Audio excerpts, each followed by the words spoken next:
구약 성경 여호수아 6장 8절에서 27절까지의 말씀입니다. 구약 성경 여호수아 6장 8절에서 27절까지의 말씀입니다. 제가 가진 성경으로는 구약 성경 327쪽에 있습니다.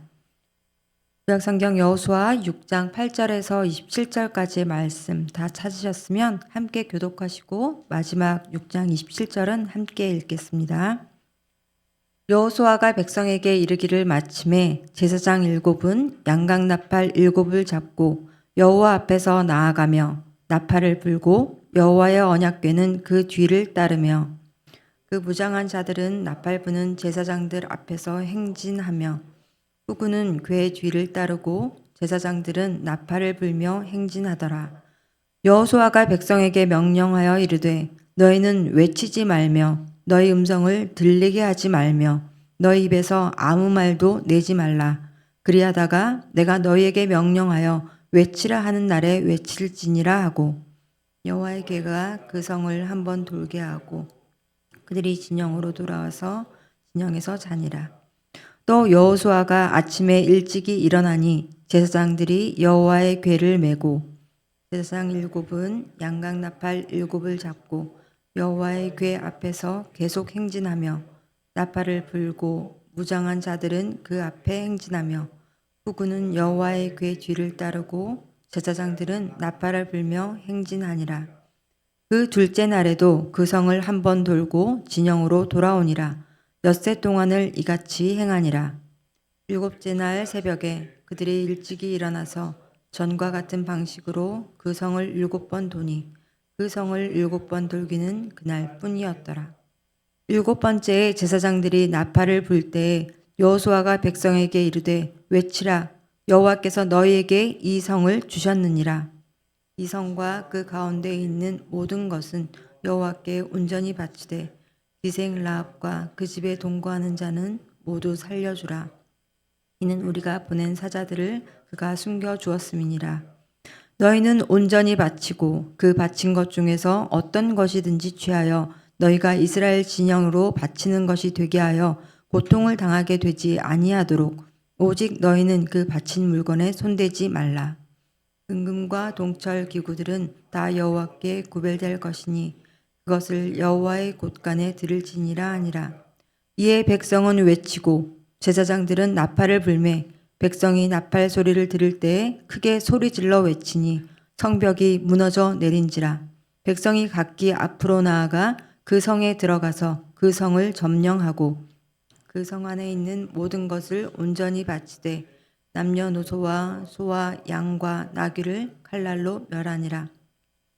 여호수아가 그 땅을 정탐한 두 사람에게 이르되 그 기생의 집에 들어가서 너희가 그 여인에게 맹세한 대로 그와 그에게 속한 모든 것을 이끌어내라 하매 정탐한 젊은이들이 들어가서 라합과 그의 부모와 그의 형제와 그에게 속한 모든 것을 이끌어내고 또 그의 친족도 다 이끌어내어 그들을 이스라엘의 진영 밖에 두고 무리가 그 성과 그 가운데에 있는 모든 것을 불로 사르고 은금과 동철 기구는 여호와의 집 곳간에 두었더라.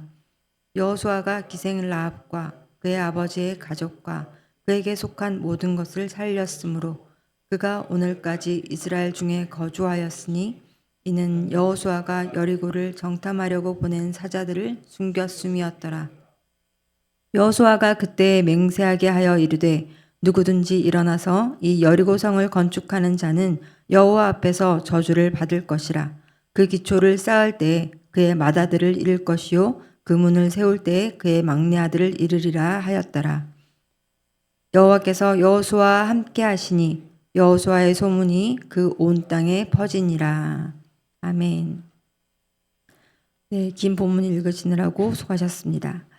네, 주일학교를 나오고 교회를 좀 다녀본 사람들이라면 오늘 함께 읽은 본문, 이 여리고성이 무너지는 이야기를 한두 번쯤은 들어보시고 또 익숙하실 것입니다. 하나님과 함께하면 초롱성 같은 여리고성도 무너뜨린다는 이 짜릿한 승리의 이야기는 정말 읽을 때마다 도파민이 팍팍 분비되는 아주 신나는 이야기입니다. 하지만 조금만 찬찬히 다시 보면 이 여리고 전투는 우리가 떠올리는 그런 전투, 전쟁의 이미지와는 굉장히 다른 그림을 보여줍니다. 보통 이렇게 성을 공격하고 하는 이런 전쟁이라면 무기를 갖추고 전열을 가다듬고 또 사기를 북돋우기 위해서 함께 함성을 지르고 돌격하고 나아가야 하잖아요. 그런데 이 전쟁은 어떻게 치러진다고 했죠? 8에서 10절을 한번 다시 읽어볼까요? 여호수아가 백성에게 이르기를 마침에 제사장 7은 양각 나팔 7을 잡고 여호와 앞에서 나아가며 나팔을 불고 여호와의 언약궤는 그 뒤를 따르며 함께 읽겠습니다. 그 무장한 자들은 나팔 부는 제사장들 앞에서 행진하며 후군은 궤 뒤를 따르고 제사장들은 나팔을 불며 행진하더라. 여호수아가 백성에게 명령하여 이르되 너희는 외치지 말며 너희 음성을 들리게 하지 말며 너희 입에서 아무 말도 내지 말라. 그리하다가 내가 너에게 명령하여 외치라 하는 날에 외칠지니라 하고. 네, 창과 방패가 부딪히고 말과 사람이 뒤엉켜 달리는 시끄럽고 굉장히 역동적인 그런 전쟁의 모습이 아니죠.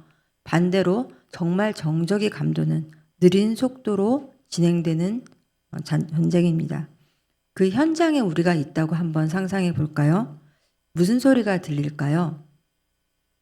무장한 남자들이 앞서고 그 뒤로 양의 뿔로 만든 긴 뿔을 나팔을 든 7 제사장, 그 뒤에 언약궤가 따라가고 그리고 그 뒤에 또 무장한 사람들, 이렇게 앞뒤로 무장한 사람들이 있긴 하지만 병사들이 무기를 들고 함성을 지르면서 사기를 진작시키고 돌격하는 것이 아니라 여호수아는 마지막에 오히려 사람들에게 외치지 말라고 합니다. 아무 소리도 내지 말라고 합니다.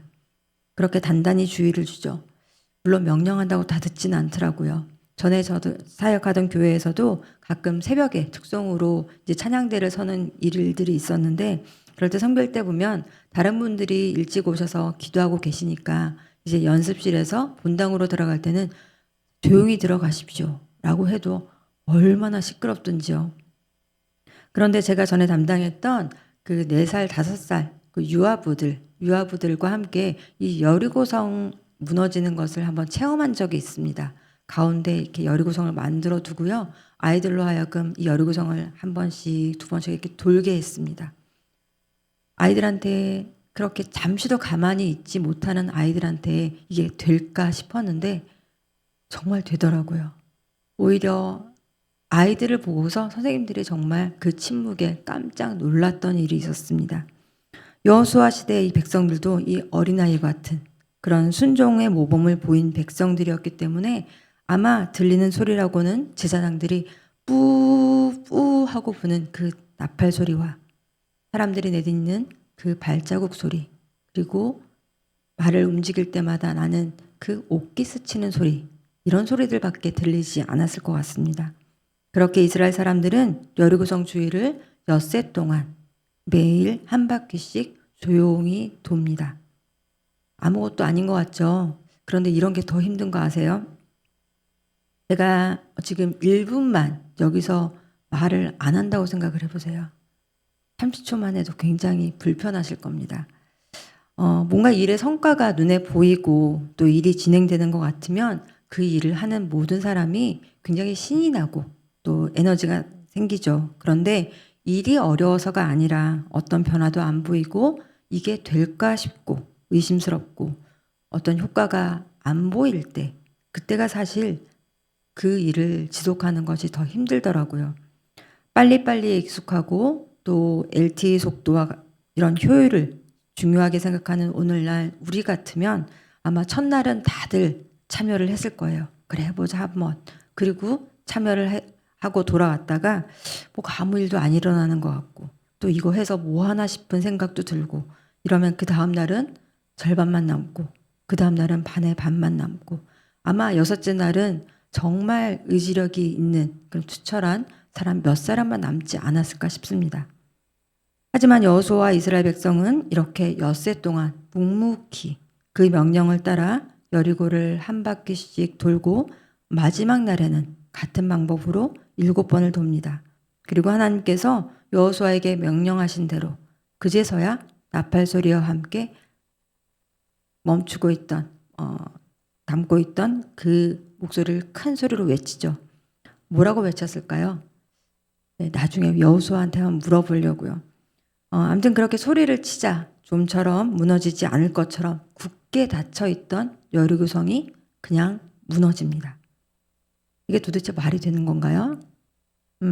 이게 전투가 맞나요? 아니죠. 비록 무장한 사람들이 언약궤 앞뒤로 호위하지만 무기 한번 제대로 써보지 않았습니다. 대열도 전투 대열이 아니죠. 군인들 대신 제사장들이 무기 대신 나팔을 들었습니다. 그리고 소리를 지르자 손도 안 댔는데 성벽이 그냥 무너진 거예요. 엄밀히 말하면 이스라엘 백성은 이 여리고성을 무너뜨리는데 아무것도 한 게 없습니다. 하나님께서 모세를 통해 홍해를 가르시고 이스라엘 백성을 구원해 주신 것처럼 또 하나님께서 요단강을 가르고 가나안 땅에 들어오게 하신 것처럼 여리고성의 승리도 이스라엘 백성의 순종을 통해서 하나님께서 하신 일입니다. 그러면 단번에 하나님께서 무너뜨릴 수도 있잖아요. 무너져라. 또 처음에 우리 세상을 창조하신 것처럼 그렇게 말씀으로 무너뜨릴 수도 있는데 왜 이렇게 7일씩이나 걸리게 하셨을까요? 앞서 말씀드린 것처럼 여리고 전투는 우리가 흔히 떠올리는 그런 칼과 창으로 싸우는 전투가 아니었기 때문입니다. 여리고 전투의 모습은 오히려 전쟁이 아니라 절기나 제사의 모습과 가깝습니다. 시기적으로도 이때가 그때 기억나시나요? 월요일날 나오는 때 할례를 한 다음에 뭘 했다고 했죠? 유월절을 지켰다고 했습니다. 유월절 바로 다음에 이어지는 절기가 바로 무교절인데 이 여리고성을 돌았던 매일 한 바퀴씩 돌았던 이 시기가 바로 무교절 시기인 거죠. 출애굽기 12장 18절에서 19절 함께 읽어보실까요? 18절 첫째 달 그 달 열 나흘날 저녁부터 21일 저녁까지 너희는 무교병을 먹을 것이요 이래 동안은 누룩이 너희 집에서 발견되지 아니하도록 하라. 무릇 무교물을 먹는 자는 타국이든지 본국에 난 자든지를 막론하고 이스라엘 회중에서 끊어지리니. 네, 6월절 다음에 이어지는 무교병을 먹는 7일 동안의 그 기간을 무교절이라고 하는데 할례를 받고 6월절 식사를 하고 그리고 이어지는 그 기간에 바로 여리고성 전투가 있었던 거죠. 그러고 보면 오늘 본문에는 이 7 언약궤, 나팔이라는 말들이 굉장히 자주 등장합니다. 8절만 한번 함께 다시 읽어볼게요. 여호수아가 백성에게 이르기를 마침에 제사장 7은 양강나팔 7을 잡고 여호와 앞에서 나아가며 나팔을 불고 여호와의 언약궤는 그 뒤를 따르며. 네, 6장에만 7이라는 숫자를 한번 동그라미를 쳐보면은요 14번이 등장합니다. 7은 하나님의 포괄적이고 완전한 역사를 상징하는 숫자라고 볼 수 있는데요. 실제로 여리고성을 함락하신 분이 하나님이시다라는 것을 이곳을 통해서 또 우리가 엿볼 수 있습니다. 또 양강나팔이라는 것은 원어로 요벨이라고 합니다. 성경의 다른 곳에서는 이 요벨이라는 단어가 희년이라는 말로 번역된 말인데요. 여기서 주빌리라는 말이 나왔습니다. 희년은 안식의 해를 7번 거듭한 후에 50년째 되는 해인데 50년째 되는 해의 속죄일에 양강나팔을 길게 불어서 이 요벨의 해임을 선포했습니다. 이 해에는 팔렸던 토지를 다시 원 소유주에게 돌려주고요. 노예는 모두 해방이 되었습니다. 희년의 나팔 소리는 그래서 자유와 해방의 나팔 소리였습니다. 그러니까 여기서 제사장 7이 7 나팔을 불었으니 몇이죠? 7 곱하기 7은 49. 곧 희년을 떠올리게 하는 숫자였던 것입니다. 그 나팔 소리는 희년을 선포하는 소리였던 거죠. 당시 여리고를 비롯한 가나안 지역은 전 인구의 2%밖에 안 되는 귀족들과 신전 제사장들이 가나안 땅의 50% 이상을 점유하고 노예와 수장농들이 이 땅을 경작했다고 합니다. 나머지 땅들은 지역 주민들이 경작했는데 도시 엘리트들을 위해서 무거운 세금을 내야 했죠. 이런 경영 시스템은 상위의 2%가 유익을 독점하는 그런 체제였습니다. 그래서 농부들과 노동자들은 과중한 세금과 노동력 착출로 경제적 부담을 떠안게 되고 결국 빚으로 노예가 되거나 수장농이 되거나 또는 국가를 떠나는 게 유랑하는 불법 이민자들이 되는 거죠. 후에 나중에 살펴볼 사무엘서에서 왜 다윗 주위로 모여든 빚진 자들, 억울한 자들이 바로 이런 사람들이었던 겁니다. 조금 벗어난 이야기이긴 하지만 작년에 노벨 경제학상을 받은 그 데런 에스모글로우라는 사람도 국가는 왜 실패하는가라는 책에서 이렇게 사회 양극화와 또 소득 불평등이 결국 국가가 실패하는 이유라고 얘기를 하고 있습니다. 이렇게 제사장들이 불었던 양각 나팔은 바로 이런 불합리한 억압과 박해로부터 자유와 해방을 주시는 하나님의 임재, 인애와 공의로 다스려지는 새로운 하나님 나라가 건설되었다는 것을 선포하는 나팔이었던 거죠. 하나님이 여리고성에 입성하시는 순간 여리고 성벽은 무너진 겁니다. 그러니까 여리고 정복은 이스라엘의 순종의 결과 이전에 하나님께서 하신 심판과 구원의 역사였던 거죠.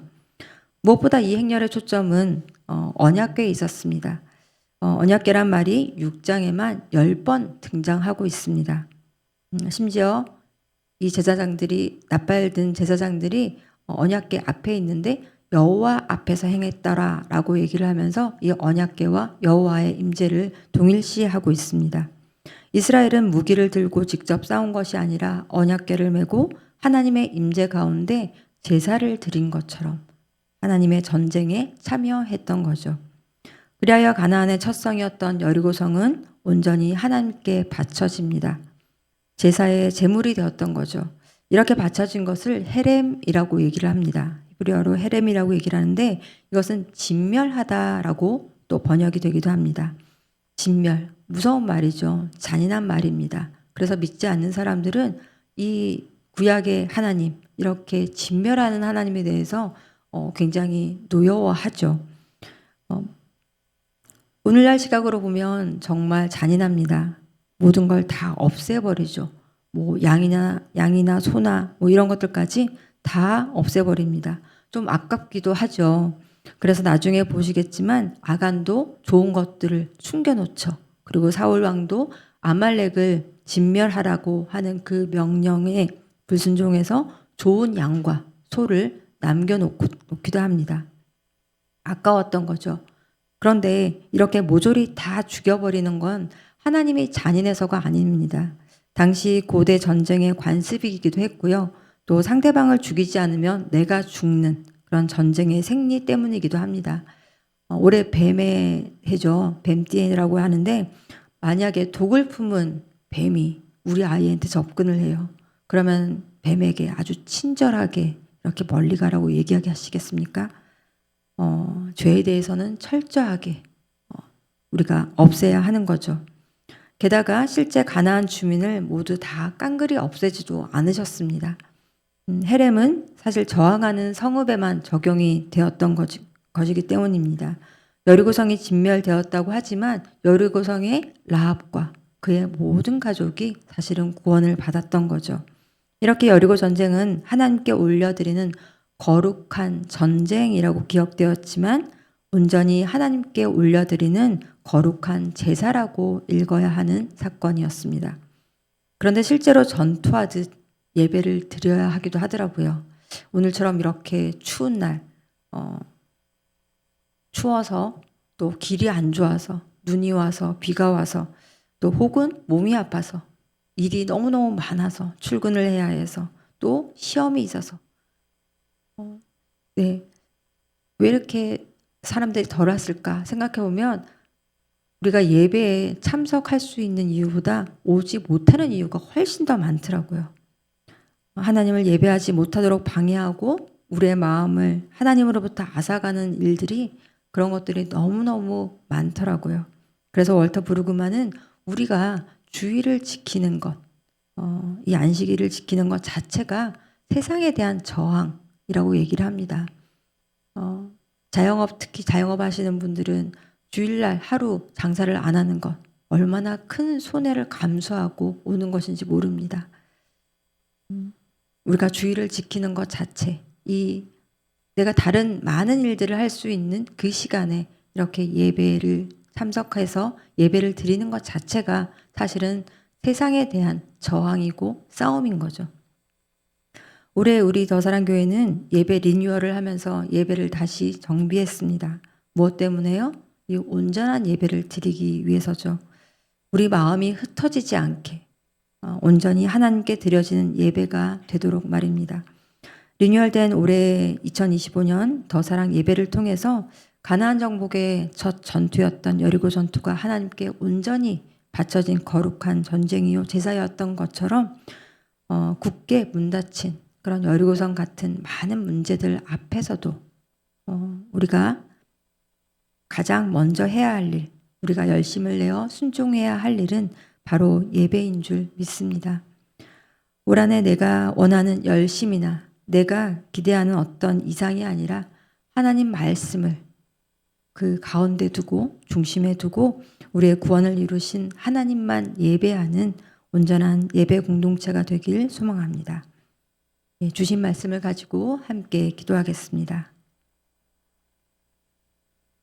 오늘 본 것처럼 굳게 닫힌 여리고성 같은 삶의 문제 앞에서도 우리 더사랑 공동체가 하나님을 예배하는 일에 승리하는 예배 공동체가 되기를 원합니다.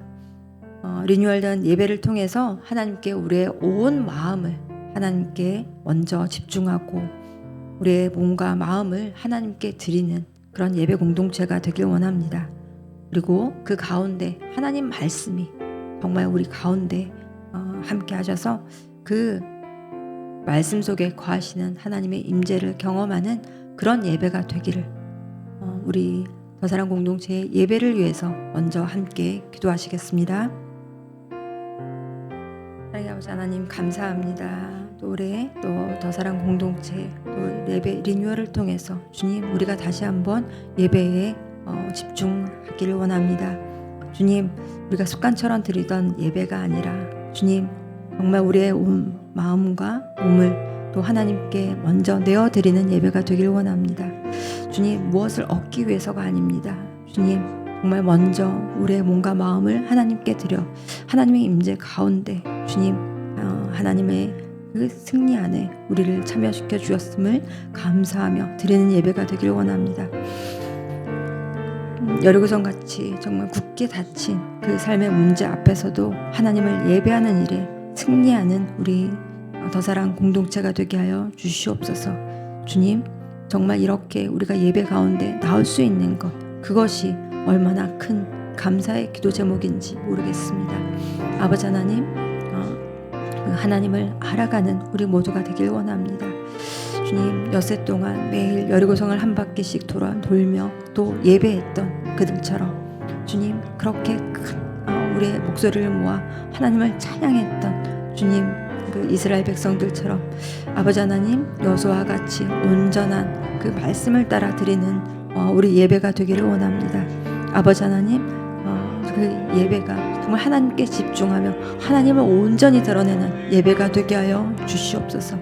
아버지 그 임재 가운데 우리가 들어가 주님 세상에서 맛볼 수 없는 하나님의 부요와 또 하나님의 선한 뜻을 주님 우리가 온전히 우리가 또 깨닫고 우리의 것을 삼아 주님도 세상 안으로 나아가 세상에서도 주님 삶의 예배로 승리하는 우리가 될 수 있도록 아버지 하나님 이 예배를 살려 주옵소서. 주님께서 우리를 주님 구원하신 바 정말 아버지 하나님 하나님을 예배하는 자로 우리를 부르셨습니다. 아버지 하나님 예배에 정말 전쟁처럼 우리가 임하길 원합니다. 예배를 지키길 원합니다. 예배에 승리하는 우리가 되기를 원합니다. 아버지 하나님 예배에 승리하는 더사랑 공동체가 되게 하옵소서. 예배로 승리하는 2025년이 되게 하여 주옵소서. 계속해서 기도하시겠습니다. 2025년 더사랑 공동체가 하나님 앞에 올려드린 3가지 결단 잊지 않기를 원합니다. 여호와께 돌아가고 힘써 여호와를 알며 그의 앞에서 살아가며 오직 하나님의 은혜로 이 모든 결단들을 이루어 주시기를 기도하면 좋겠습니다. 또 전쟁과 지진, 여러 사건 사고의 소식이 들려오고 있습니다. 그 가운데 고통받고 있는 우리 이웃들을 외면하지 않길 원합니다. 그들에게도 하나님의 샬롬이 속히 임하게 하옵소서. 기도해 주시길 바랍니다. 마지막으로 하나님의 인애와 공의를 실천함으로써 이렇게 분열된 나라와 또 우리 사회를 화평케 하는 우리 그리스도인과 또 한국교회가 될 수 있도록 함께 기도하시겠습니다. 사랑의 아버지 하나님 감사합니다. 주님 우리에게 또 올해 주신 그 목표 또한 힘써 여호와를 알자라는 그 말씀을 우리가 잊지 않기를 원합니다. 주님 날마다 그 말씀을 기억하며 주님 우리가 함께 여호와 앞에 나아가기를 원합니다. 아버지 그렇게 여호와 앞에 살기를 원합니다. 주님 그것이 다만 좀 발로 흘러가는 이야기가 아니라 주님 우리가 온 마음을 다하여 주님 그렇게 살기를 원합니다. 여호와여 함께 동행하며 하나님을 알며 주님 하나님을 깨달아가고 하나님을 인격적으로 만나는 그 기쁨이 우리 삶에 넘치게 하여 주시옵소서. 이제 주님 다음 주부터 시작될 그리스도 중심 성경 읽기를 통하여서 아버지 하나님 정말 하나님을 알게 하여 주옵소서. 우리의 생각보다 높고 크고 넓고 깊으신 그 하나님을 우리가 좀 더 알아가길 원하며 그 하나님을 배워가고 하나님을 알아가고 하나님을 또 그 주님을 닮아가는 그 기쁨이 온 교회에 넘쳐나기를 간절히 기도합니다. 아버지 하나님 그러나 주님 이 땅에 이미 하나님 나라를 시작하셨지만 여전히 주님 이 땅 가운데 우리의 죄로 말미암아 주님 각종 재해와 사건 사고가 끊이지 않습니다. 주님 티벳에 또 큰 지진으로 많은 사람들이 주님 어려움을 겪고 있고 우크라이나에는 아직도 전쟁이 계속되고 있습니다. 아버지 하나님 이 추운 겨울 주님 고통 겪고 있는 그들을 주님 위해서 기도합니다. 그들을 잊지 않게 원합니다. 아버지 하나님 주님 그 가운데 여호와의 샬롬이 있기를 원하며 우리가 기꺼이 주님의 손과 발이 되어 이웃들을 돕는 우리가 될 수 있도록 인도하여 주시옵소서. 아버지 하나님 우리의 죄를 마음 아파하고 슬퍼하는 우리가 되게 하여 주옵시고 주님 우리가 막을 수 있는 그 인재들을 또한 우리가 대비하는 우리가 되게 하여 주옵소서. 주님 우리 모두가 좀 함께 주님 우리 이웃을 살리고 우리가 더불어 함께 살아가는 그리스도인들이 될 수 있도록 인도하여 주시옵소서. 아버지 하나님 또 분열된 이 사회를 불쌍히 여겨 주시옵소서. 주님 그리스도인과 한국교회가 금요를 주장하는 것이 아니라 주님 또 하나님과 화목케 하시며 또 사람과 사람 사이를 합병케 하신 그리스도인의 그 책임을 우리가 다 할 수 있는 우리 모두가 될 수 있도록 인도하여 주시옵소서. 하나님 도와주시옵소서. 계속해서 가지고 나온 개인 기도 제목 기도하시고 자유롭게 돌아가시길 바랍니다. 오늘도 하나님과 함께하는 평안한 하루 되시길 바랍니다.